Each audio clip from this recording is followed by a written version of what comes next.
Hey, everybody. How are y'all doing? Welcome to the show. I know it's been a while. and this return isn't at me at 100% either. So you guys are going to have to bear with me as I go through this. So let me get through the introductions and then I'll give you kind of an update on where I've been and what I've what my story has entailed. It's not, super exciting, but you might get a laugh out of it. Anyway, welcome to the show, everybody. My name is Stuart Davis, a flawed man of God.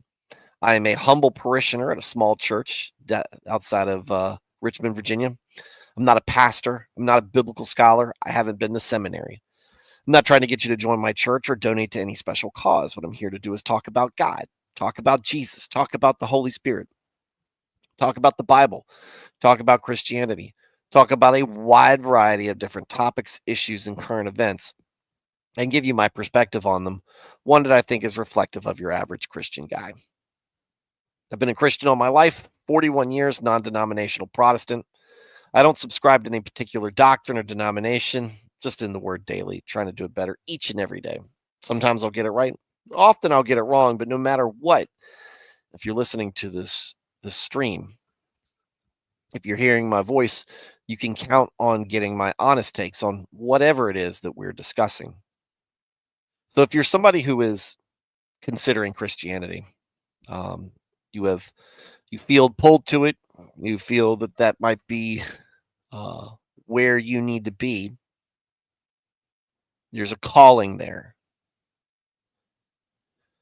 but you're reticent or you're unsure, maybe a little bit of self-conscious, maybe a little worried, right? Christians, we don't always do the best job representing our faith. It happens from time to time where we are bad examples. There are plenty of folks out there ready to remind us of that in their efforts to tell everybody how awful we are. And that might be one of the reasons why you're holding back. So you're looking for some reassurance. You're, I guess, perusing the internet or YouTube videos or whatever, trying to get some sort of, I guess, the right feeling, the right motivation to pursue that that calling you're feeling. And if that's what's brought you to this show, I'm glad. And if that's all you've got time for, that's all you want to get out of this, I'll tell it to you right now in the intro. You're on the right path. If you are earnestly, diligently, and obediently following and pursuing God and Jesus Christ, then you are on the right path. And I want to encourage you because I'm rooting for you. And so is the folks in the chat. So is the folks. So are the folks in the chat. So are the people tuning into this. So should be the rest of the Christian community rooting for you, praying for you, hoping that you will join the multitude of faithful. And not to make our cause stronger, but for you. But for you, because you are important. You matter. No matter how big the amount of folks who are saved are, God will still exist. Right will still be right. This isn't a numbers game. But you matter. And you should take that seriously. And not let other people dictate to you your relationship with God. Maybe teach you, point you in the right direction, mentor you, educate you, yes. But don't let them pull you away from God. What I want to do you to hear is motivation and encouragement to continue to pursue him. And maybe you don't have time to stick around. I'd like for you to give this show a shot, because I think if you enjoy a pretty informal, lay perspective stream, I think you'll find you'll fit right in here. If you are already a Christian and you just enjoy Christian topics and discussions, welcome as well. You'll find we run this very similar to a Wednesday night study group or a Sunday school. It's all about small group. We are a small group. If you look at the view count, look at the subscription numbers, we're not a big group, right? We're not here trying to bring down ad revenue or anything. This is a pro bono stream. I say pro bono, but I'm not a pro at this either. I know that's what it means. That's not what it means. But seriously, this is not a grift for anything other than souls. I'm not here for money. This is just about talking about God and having a place for that people can come to and listen and offer their 2 cents worth into it. But we are and remain a small group. And with that, we have that kind of tight-knit community, that tight group of folks. We'd love for you to be part of that. We got a great group of folks who tune in and night out, and we'd love to have you join us in there. It's a small group, but we're always welcome for it to get bigger.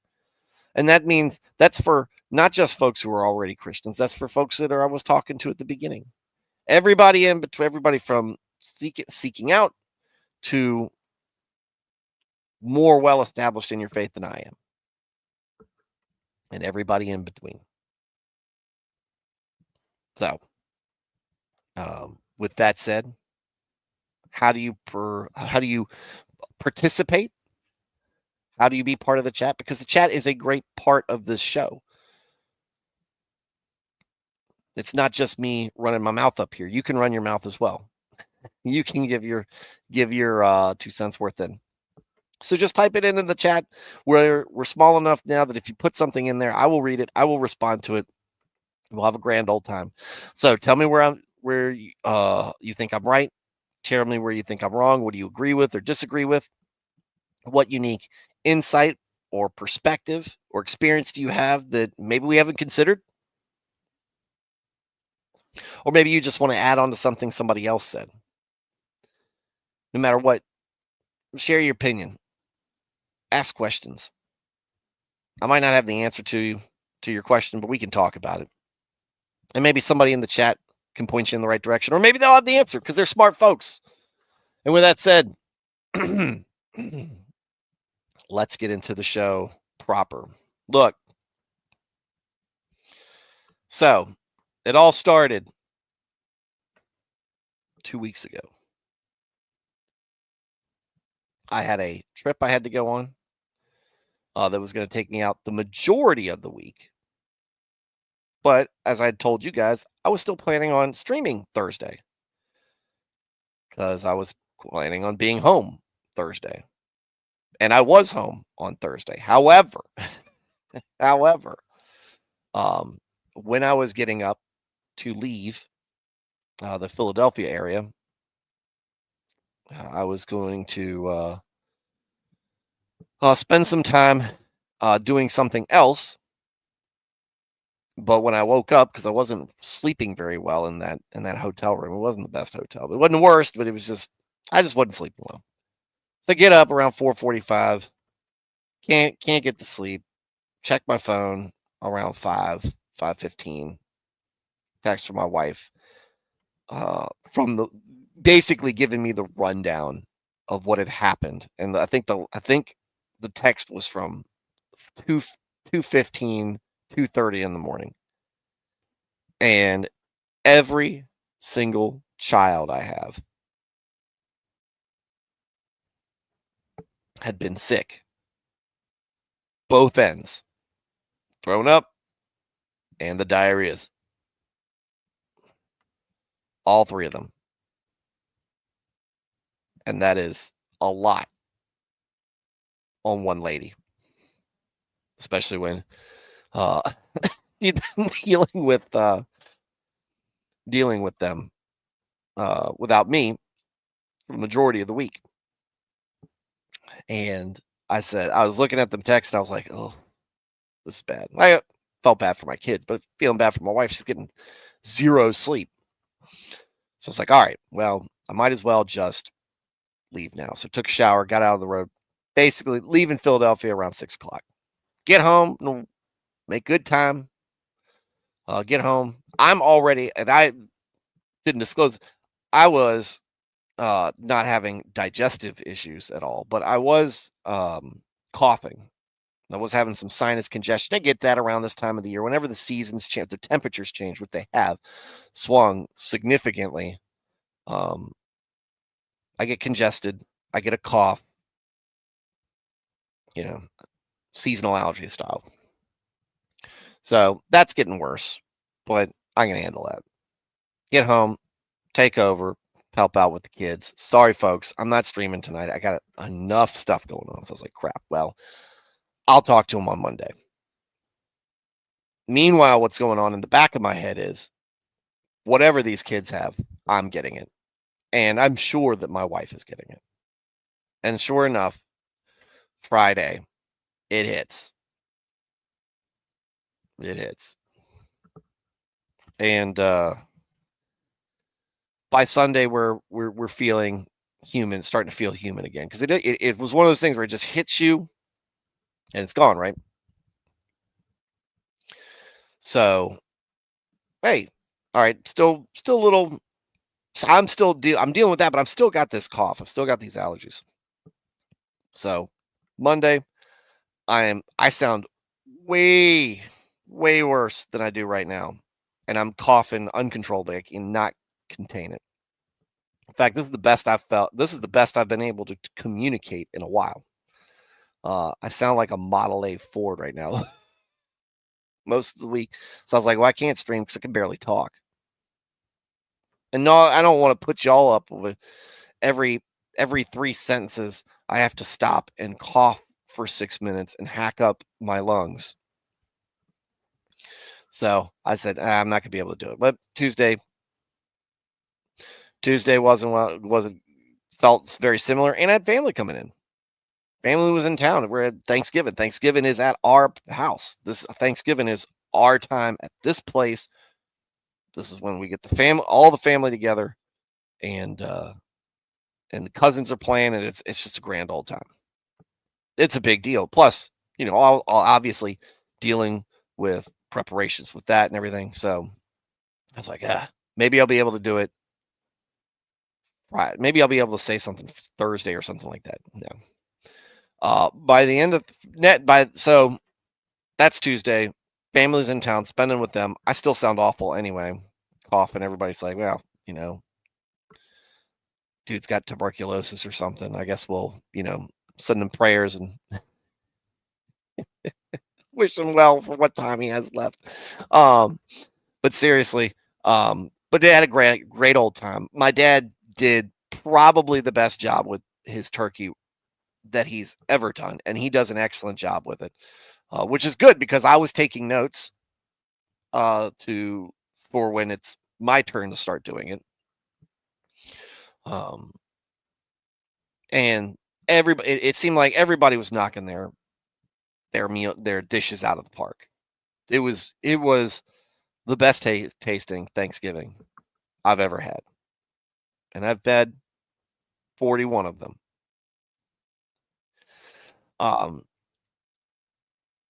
And it was a good time. It was a good time had by all. So yeah, that was great. And then after Thanksgiving, the next day, everybody started to get sick again. My mom got it.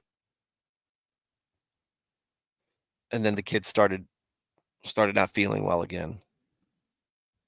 Family goes home. Dad goes down. Sister-in-law goes down. 2 of the cousins go down with it. And we're dealing with it again. And this cough will not go away. So that brings us to today. I'm sorry that I've missed some time, but I know that you guys are understanding. I know that you guys are folks with your own families and your own issues and your own things. So you can all relate to things like this that happen. And I knew you guys would be patient, but it's good to be back. It's good to be back streaming. It's good to see you guys in the chat again. Nico, Bad, Nat Felty. It's good to see you guys back, and everybody else who will be making their way in either tonight or tomorrow as I get back in the swing of things. Because guess what? It is Christmas time.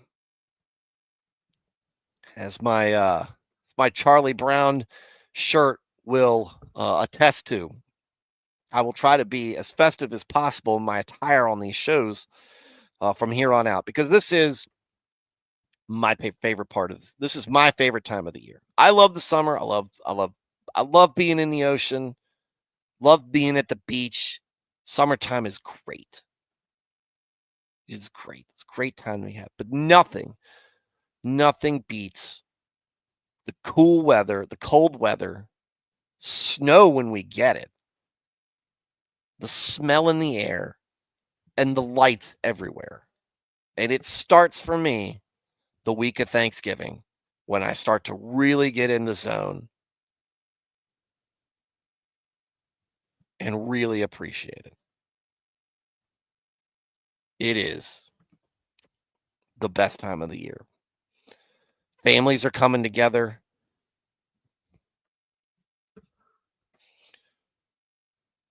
And most importantly, more than the families, more than the food, more than the weather,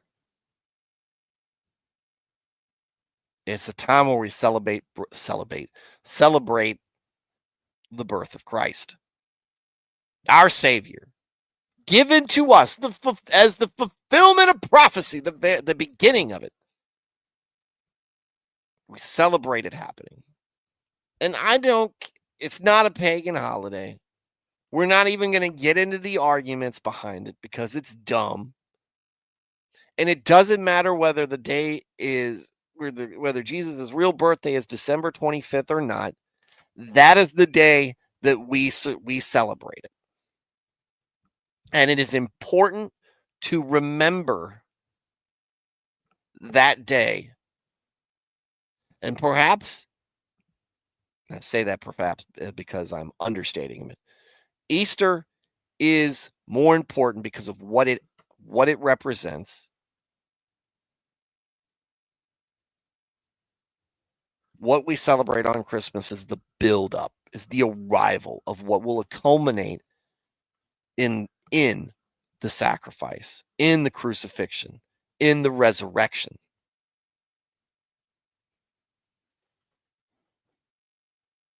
And it's very important that we feel the joy of an arrival,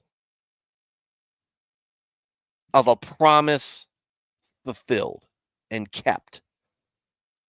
Though we don't deserve it, it was still done.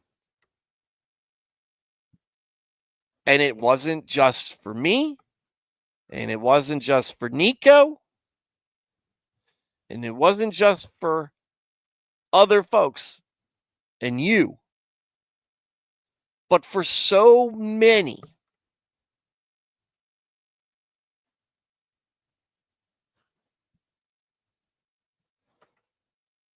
And we should be happy for that. You should feel that inside.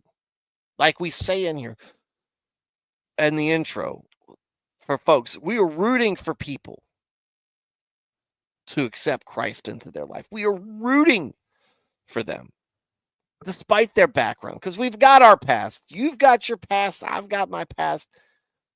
We've got our struggles today.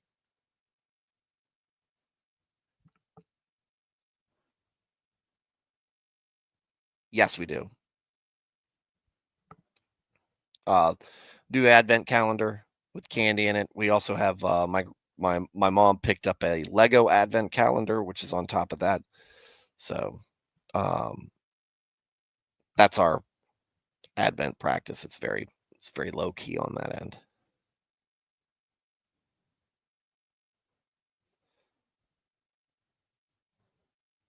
But the joy should come on the inside for what everything that that Christ's birth represents. Just like we should be happy, though serious and somber, in Easter, Good Friday, crucifixion, the pain, the torment,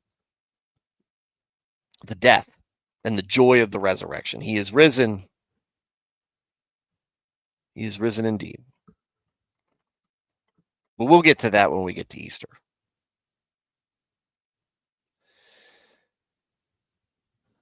Think about babies.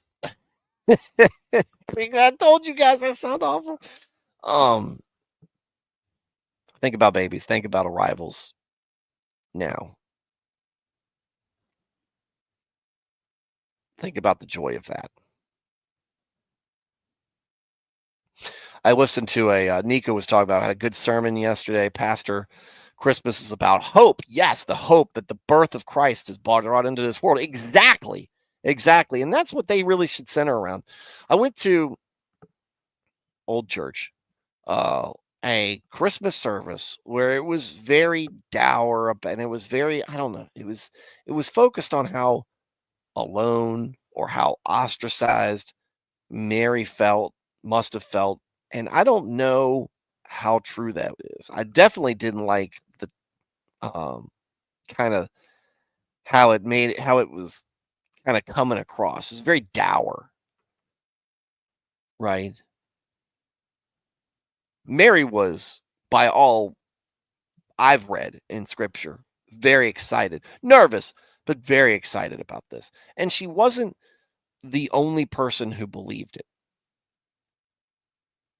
Her cousin,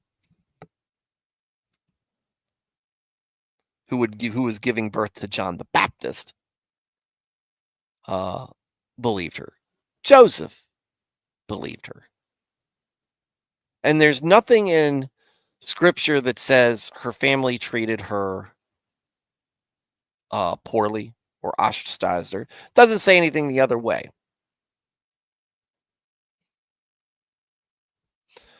And so I thought it was um, I thought it was a very poor message to get across when, yeah, there is stress involved, especially when the child is viewed as illegitimate. But outside of the beginning of the pregnancy, when Joseph was like, I need to divorce this lady. She's gotten pregnant, but after he decides, uh, or after he is approached by the angel, and he understands what's going on, and he decides he's signed up for this. There's nothing else to be said other than they had to travel back for the census, and we're having trouble finding space in town. So Christmas messages should be uplifting, especially when this is a time where some of us are celebrating, some of us are happy, families coming home and everything, but some of us are alone. Some of us feel lost. And some of us seek church out. Some of us seek Christ out. And it's a time to do what Nico's pastor did. Hope, right? Positive message. Build somebody up. Lift them up. We're celebrating. This is a time of celebration, not a time to be overly concerned. And let's make sure we understand the feelings of people who might not be in a celebratory mood. No, we want it to be a party atmosphere. This is a joyful occasion, and our joy might bleeding off of us may be what helps pick somebody else up who isn't feeling very good. We shouldn't let um, what's getting them down get us down as well. We need our joy to lift them up and give them hope. So good on your pastor.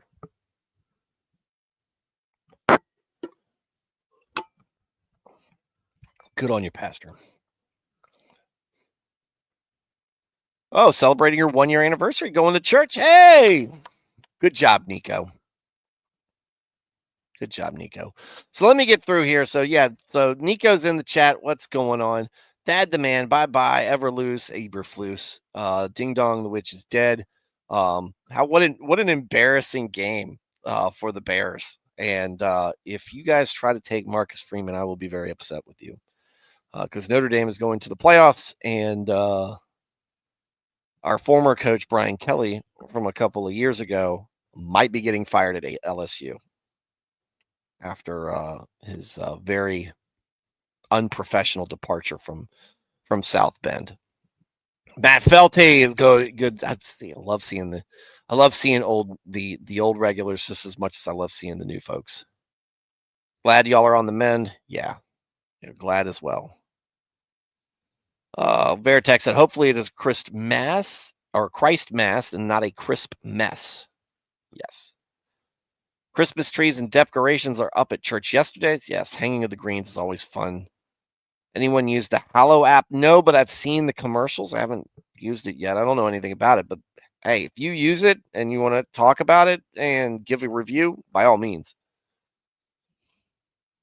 Veritex said, by the way, Sunday, remembering our work through the Psalms, I looked up a verse that helped tie together 4 passages with the 2 used in the message Sunday. It's amazing how well the Bible complements itself.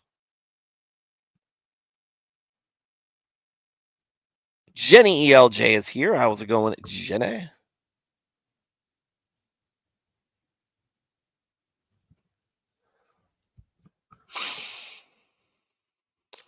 Matt Felty said there's an argument the date was stolen to be grifting from Christians. Well, too bad. Too bad.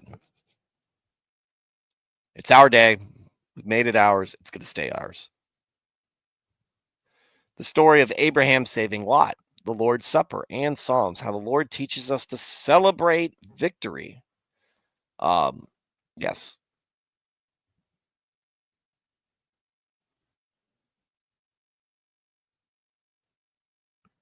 Veritex, I don't think our pastor is going to Christmas passages. We are working through Genesis 1 passage at a time. That's fine because, like I said, what we've noticed as we've read through here, you can find Christ and kind of the origins of Christ's arrival in all throughout the Old Testament.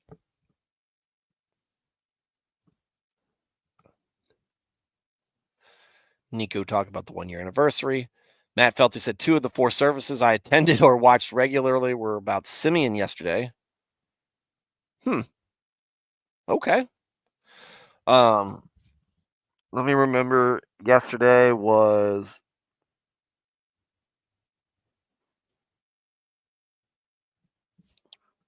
I watched the sermon. I don't know. Monday. I've got a lot. It's a lot of catch up. I know if I spent enough time, I'd remember because it was a pretty decent sermon. You want Gruden? My work.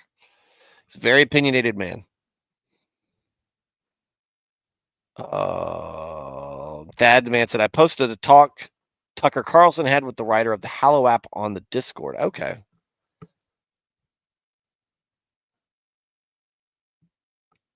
It's a prayer app. Okay. All right. Let's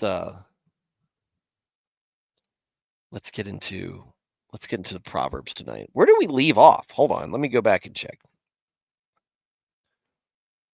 All right, so tonight is supposed to be part 4.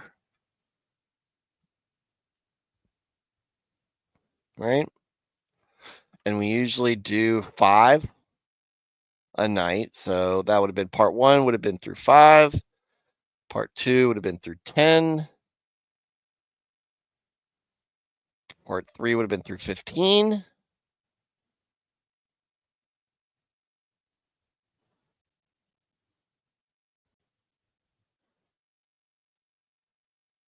And so 16 through 20, guys. Y'all remember? Look, I know this is my show, and I know that I'm supposed to be a professional, but I'm not. Hold on. Where's the mute button?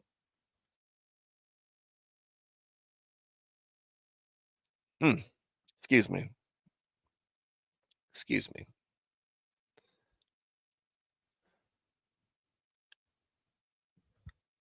All right. Here. Do you all remember where we left off? Let's see if I can. Let's see if I can go back to episode 350. Because I don't want to skip one. When I say I want this Bible reading to be complete, that means I don't want to accidentally skip over a single verse.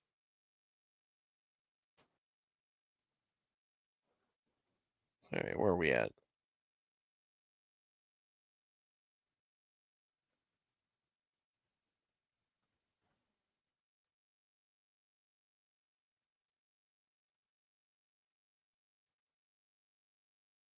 I send myself.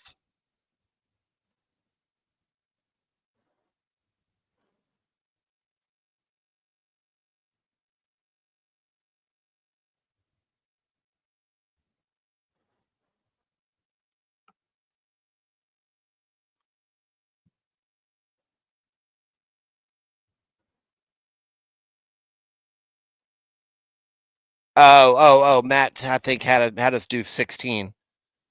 Because he said change in structure at 17. Okay. Yeah, I'm not doing that. All right, so he who oppresses or exploits the poor will get more for himself, or who gives to the rich to gain influence and favor will only come to poverty. We covered that, and then 17. So we'll do it 17 through 20 tonight. Ooh.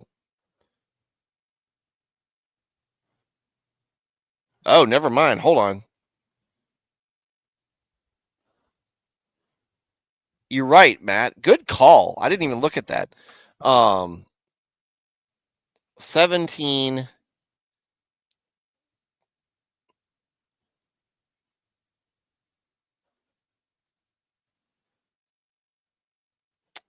Let's see.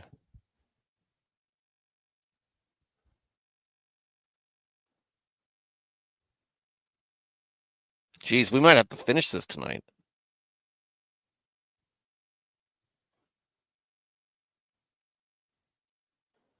What do you think, Matt? I mean, the way this flows, it's almost like our Psalms. Okay.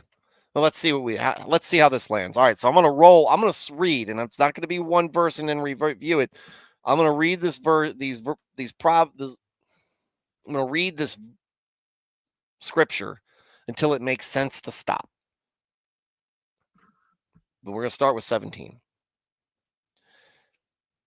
Listen carefully and hear the words of the wise, and apply your mind to my knowledge. For it will be pleasant if you keep them in mind, incorporating them as guiding principles. Let them be ready on your lips to guide and strengthen yourself and others, so that your trust and reliance and confidence may be in the Lord. I have taught these things to you today, even to you. Have I not written to you excellent things and counsels and knowledge, to let you know the certainty of the words of truth, and you may give a correct answer to him who sent you? Do not rob the poor because he is poor and defenseless, nor crush the afflicted by legal proceedings at the gate where the city court is held. For the Lord will plead their case and take the life of those who rob them. Do not even associate with a man given to angry outbursts, or go along with a hot-tempered man, or you will learn his undisciplined ways and get yourself trapped in a situation from which it is hard to escape. Do not be among those who give pledges involving themselves in others' finances, or among those who become guarantors for others' debts. If you have nothing in which to pay another's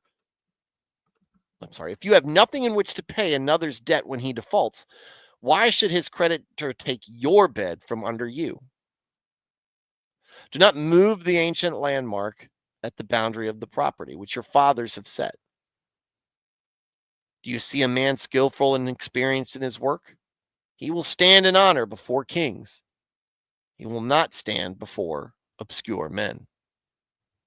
This one flowed pretty well, and that got us all the way to the end of the proverb.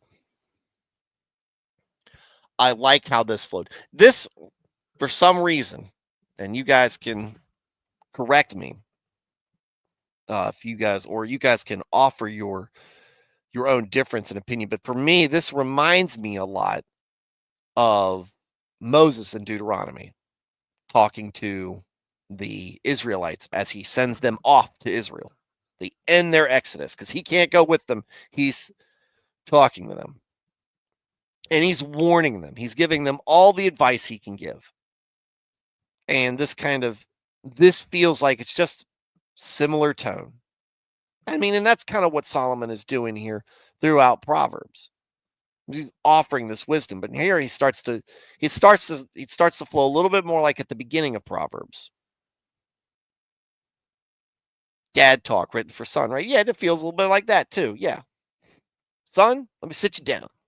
Or what was it? The speech every boy needs to learn about being a man from Secondhand Lions. Right? We never hear the whole thing. We only hear a part of it. But it's kind of like, I've got this wisdom to entrust to you. This has been entrusted to me from God. And what it really does is enforce, honorable behavior. So we'll go through it. So listen carefully, hear the words of the wise, applying your mind to my knowledge. This is Solomon being like, look, God entrusted me with this knowledge. Listen, it's worth listening to. Hang on a second.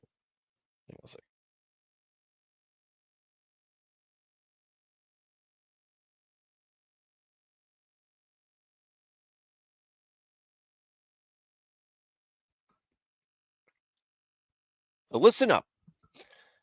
For it will be pleasant if you keep them in mind, incorporating them as advising principles. Hear what I say, apply it. Listen, understand it, apply it.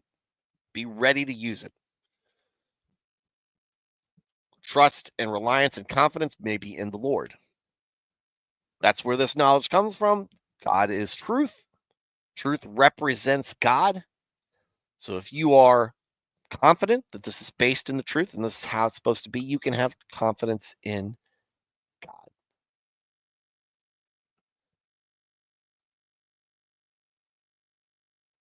More, and that's 20s, more of that. 21. Here we go. 21, more of that. So here, 22, we really start to get into what he's trying to discuss. Right. The rest, 17 through 21, is kind of the intro. Do not rob the poor because he is poor and defenseless. Well, you shouldn't rob anybody anyway. But why it is especially bad for you to defraud, why you to take advantage of, or just flat out rob the poor is because they can't protect themselves. When you are poor, you are vulnerable from many different points of attack. And you might be poor because maybe you're a little bit foolish, or it's just been compounding bad luck, for lack of a better word, just compounding, or a series of just a tragedy strikes. One big tragedy. We see it happen to Job. Job's Job is poor, and he is very vulnerable to that during that time. Um, or sometimes you're just making bad choices. No matter how you got there, you don't have a lot of protection. And it's bad enough to steal from somebody, but to steal from somebody who already has nothing, or what little they have, has an extra layer of maliciousness to it, an extra layer of hate to it.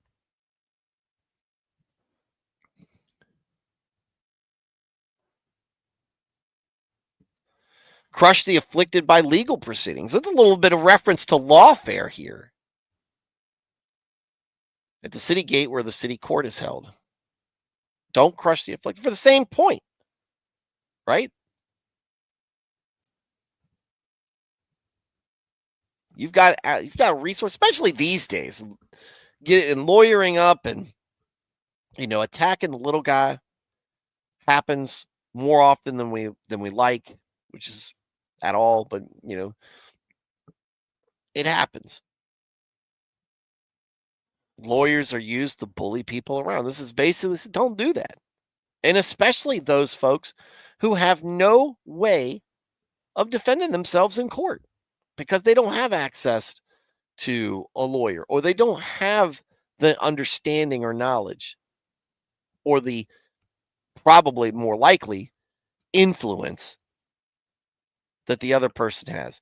And Matt Felty saying, don't punch down, basically how that kind of sums up in the very real and practical sense. Not the somebody online is picking on me, but in the, no, this is going to hit you in your pocket. This is going to hit you in your career or your property or your family. This is what punching down really looks like.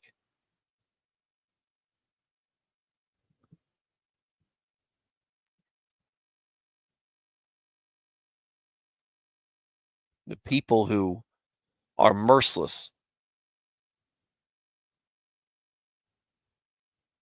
with their neighbor and dealing with their neighbor, when we are taught and instructed to be merciful. And the hope is that God is merciful with us. He's already shown that he is. We're talking, we're in Christmas season, right? Mercy, joy, gifts, things given to us that we don't deserve. This is the arrival of that gift. That's how we should be, not merciless.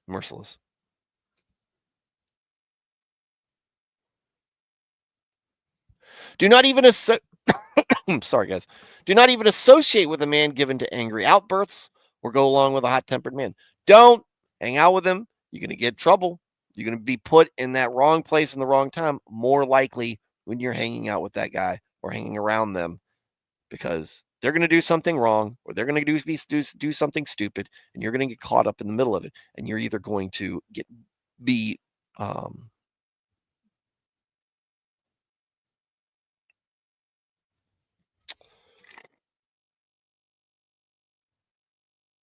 I'm trying to think of the right word. Oh, you'll be associated with them. Maybe get in trouble with them, or even worse, something bad happens to you. You end up dead or hurt or something along those lines because this guy bit off more than he could chew. End up dead or in jail, right? Guilt by association. Or you might be tempted in joining them. Bad company corrupts good manners. You're full of them today, Matt. Keep sinking these shots. or you will learn his undisciplined ways and get yourself trapped in a situation for which it is hard to escape. Why didn't I just read the rest of it and we could have just gone over that? But yes. And again, that first part is also important. You will learn his undisciplined ways. His bad attitude, his bad manners, his bad actions, and bad decisions are going to rub off on you. It's going to influence you.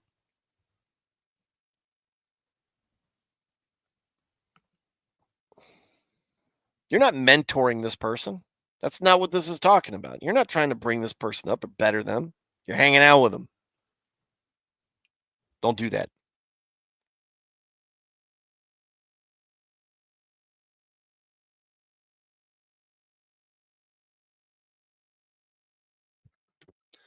That's when the whole thing of, oh, Jesus's favorite people were tax collectors and prostitutes and the worst sinners. Jesus didn't have favorite people. What Jesus was there to do is help these folks out and be that mentor, be that savior for them, and let them know that they weren't invisible. They weren't that he was as high as you could be. And like Matt said, he's not going to punch down. That doesn't mean that doesn't mean that he's going to change his mind on what is right and what is wrong. Does not mean he's going to affirm the things that they have done wrong. It does mean he's forgiving them and that they know that they can be forgiven, that you're not lost.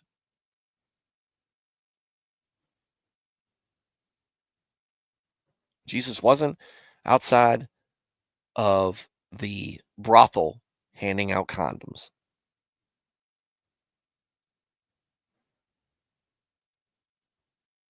He was meeting these people where they lived in their home to teach them give them the good news because nobody else wanted to. The Pharisees wanted people to look down on.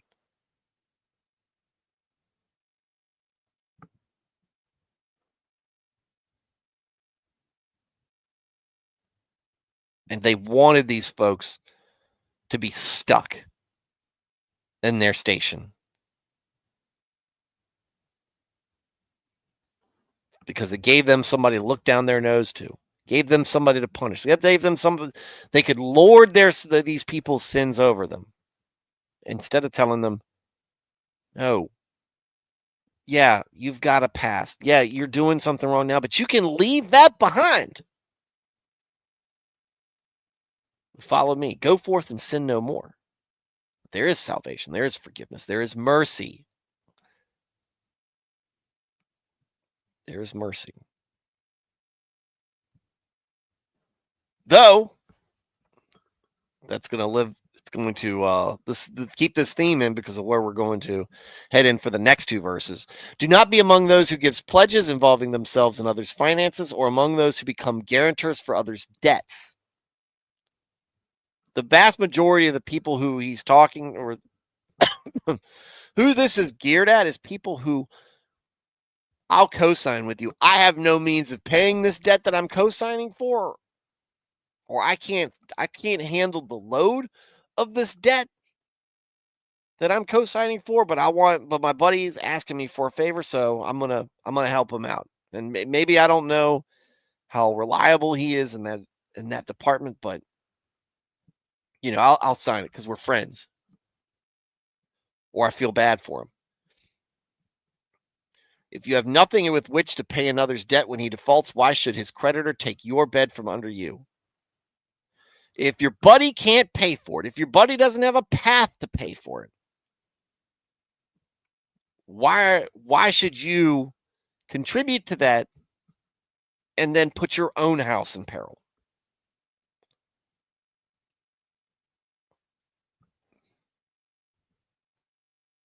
And so we think if God came down here to pay our debts for us and we had no way of repaying them. Yeah, but God is always able. That's one of the benefits of being God. You can't. He can always afford it.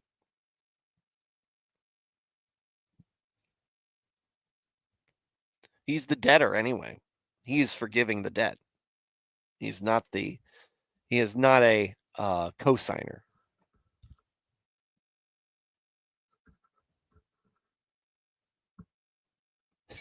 Sounds like also apply for putting your buddy. It sounds like it might also apply for putting your buddy who is not your boss on your resume.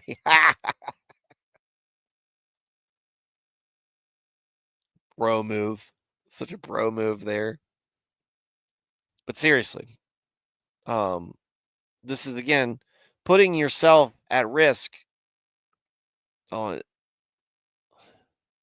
for somebody basically doing something foolish. If he needs money, let's see what we can do before getting to this. What do you need that money for? Are you in debt already? Okay, well, let's not get in more debt to pay off debt. It's got to be bankrupt.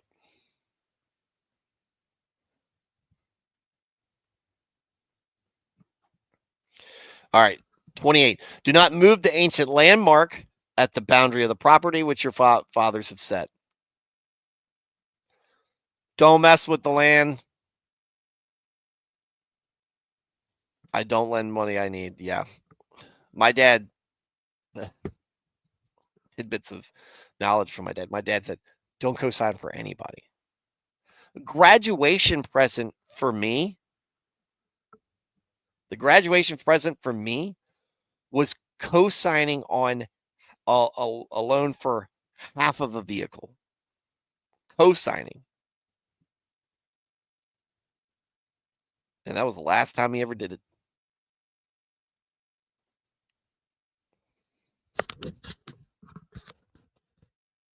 So don't co-sign for anyone under any circumstances. Now there are extreme times, but that's the general rule. Don't co-sign. They can't afford it on their own. They don't need it. If there's if they need money for food, go get them food. Rally the community together, get them food or clothes or whatever it is. Then basically you're co-signing for interest, to pay interest, and put somebody in a hole of debt because of usury. I said it. Usury.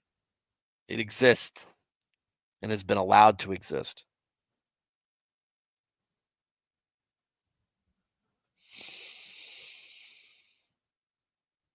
All right, but we're talking about property lines now, right?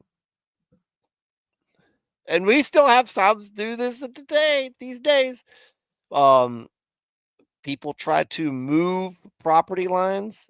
It's hard, not easy to do down at the records office, but somebody moves in and you're like, oh yeah, no, your property line ends here. And maybe that's like a few yards more land for your neighbor. Maybe they want to put that fence in. It'd be easier for them to fence in on your property, or at least on a part. Don't move the ancient landmark. Basically, this comes down to don't cheat. Stop cheating. Don't lie. Don't move things. Don't weigh your scale. Don't make your scales imbalanced. Don't do this. Don't engage in this behavior. It's corrupt. It's corrupt. It's a gateway drug to being a fraud. You want something and you cheat to get it at somebody else's expense. And maybe, they didn't know. Does that make it better? It's true 3,000 years ago as it was today. Sad, yeah. I think it was easier to do back then. It was just like, hey, there's this big, your property runs to that big rock over there. And so he goes over there and he just scooches that rock over this is every once in a while, every other week, maybe moves it about a foot. Let's see where you get at the after a year.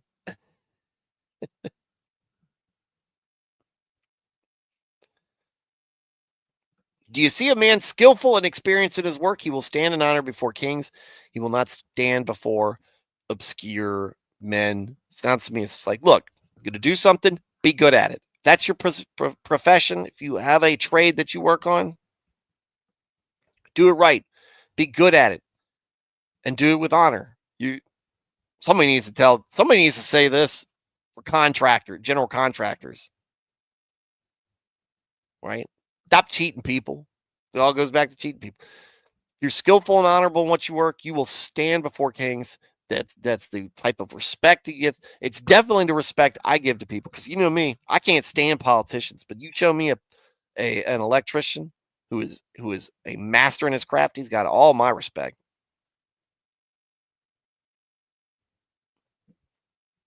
And he does his job honestly, with integrity, and he does it right.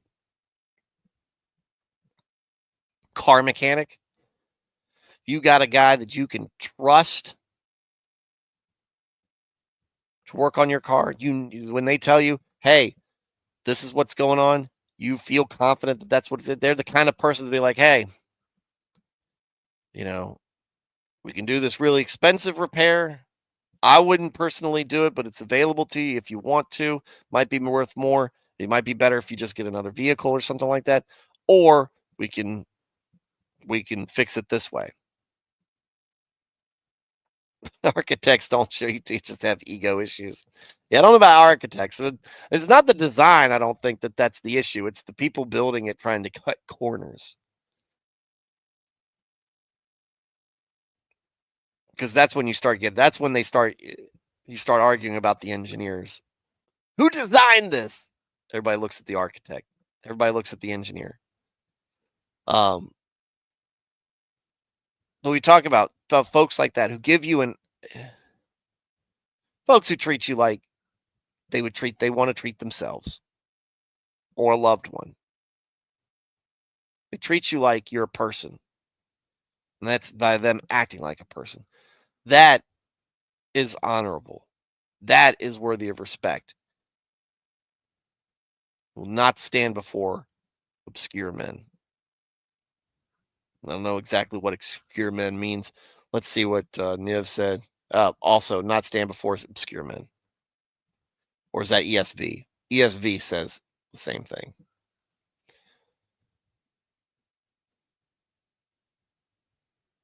They'll be held in honor. So, there you go. All right. Well, that went pretty daggone well, I think. Nice flow to it. And we finished Proverbs 22. That's very good. Start Advent. Hey, let's clear through this Proverbs right here. Man, I can't wait to get to Daniel. Where's Daniel at? We still got a ways. We're going to go from a highs in Daniel to a pretty low in Hosea. I've been warning folks about Hosea for a while. It's not going to be a fun ride. Those folks who know what I'm talking about know why Hosea is such a hard book. For a multitude of reasons.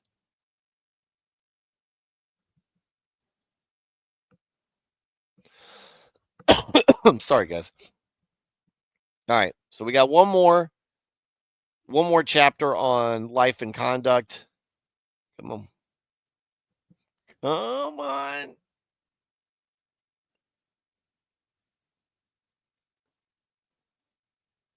There we go. And it looks like it's going to start flowing like that. So maybe we will get through Proverbs this before the new year. I don't know. And that's the other thing, because this 2 weeks really thrown me off. I don't know what type of time off I'm going to take.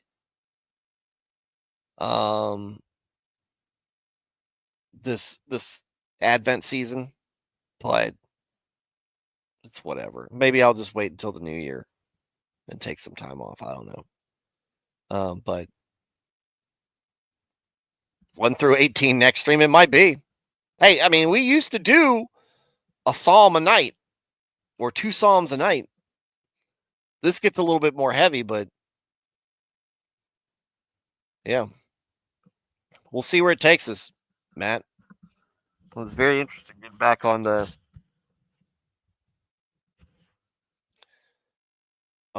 back in kind of the a much more familiar uh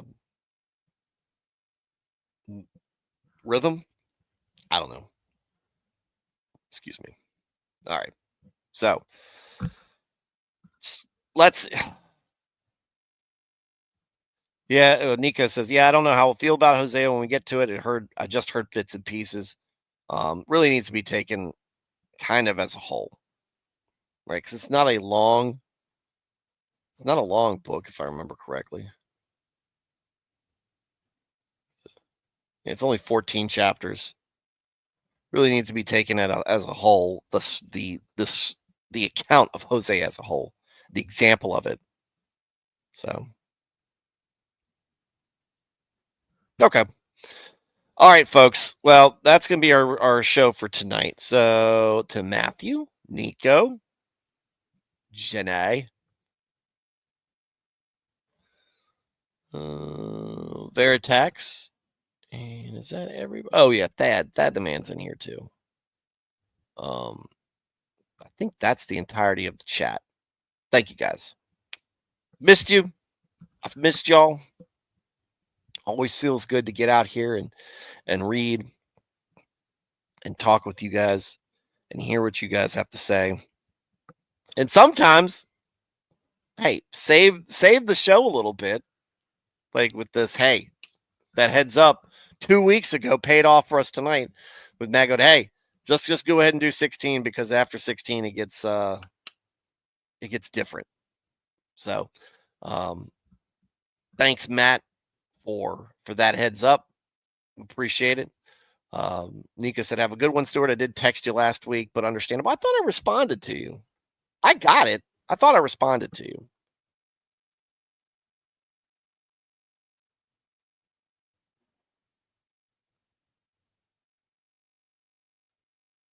If I didn't, I'm sorry, Nico.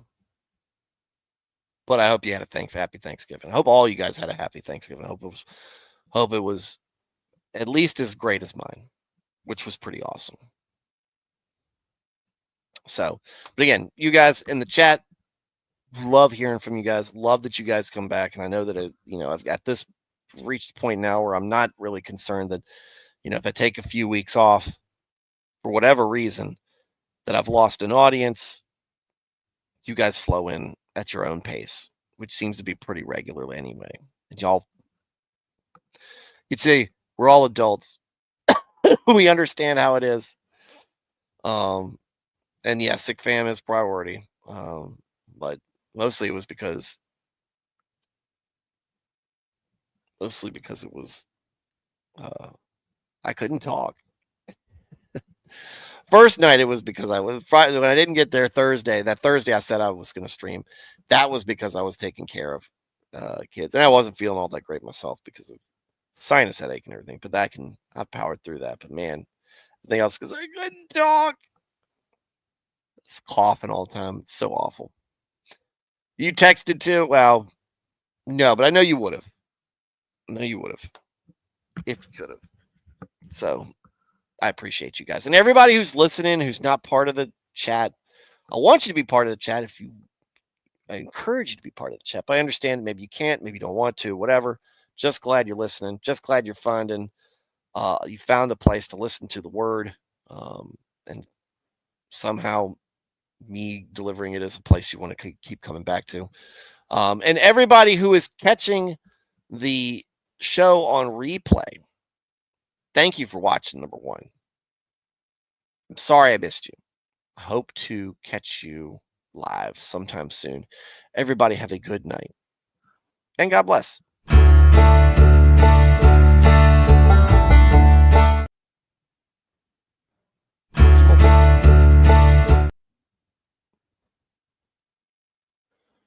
What is going on?